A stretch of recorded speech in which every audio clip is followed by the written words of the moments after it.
कर्मानुसार सुख एवं दुख।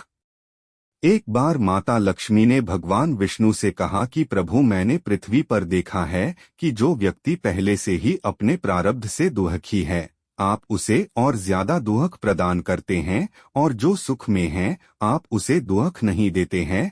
भगवान ने इस बात को समझाने के लिए माता लक्ष्मी को धरती पर चलने के लिए कहा, और दोनों ने इंसानी रूप में पति पत्नी का रूप लिया और एक गांव के पास डेरा जमाया। शाम के समय भगवान ने माता लक्ष्मी से कहा कि हम मनुष्य रूप में यहाँ आए हैं, इसलिए यहाँ के नियमों का पालन करते हुए हमें यहाँ भोजन करना होगा।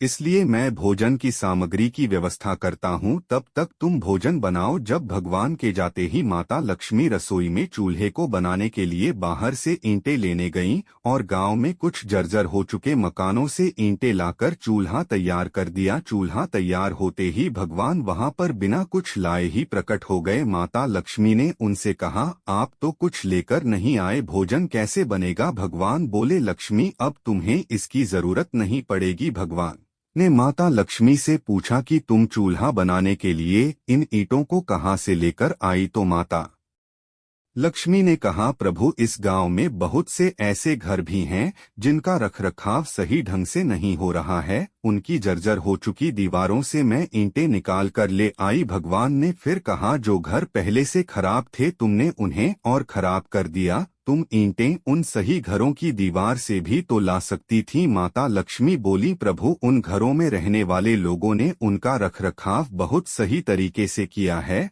और वो घर सुंदर भी लग रहे हैं, ऐसे में उनकी सुंदरता को बिगाड़ना उचित नहीं होता। भगवान बोले, लक्ष्मी, यही तुम्हारे द्वारा पूछे गए प्रश्न का उत्तर है। जिन लोगों ने अपने घर का रखरखाव अच्छी तरह से किया है, यानी सही कर्मों से अपने जीवन को सुंदर बना रखा है, उन लोगों को दुख कैसे हो सकता है? मनुष्य के जीवन में जो भी सुखी है वो अपने कर्मों के द्वारा सुखी है, और जो दुखी है वो अपने कर्मों के द्वारा दुखी है। इसलिए हर एक मनुष्य को अपने जीवन में ऐसे ही कर्म करने चाहिए कि जिससे इतनी मजबूत व खूबसूरत इमारत खड़ी हो कि कभी भी कोई भी उसकी एक ईंट भी निकालने न पाए। यह काम जरा भी मुश्किल नहीं है, केवल सकारात्मक सोच और निस्वार्थ भावना की आवश्यकता है।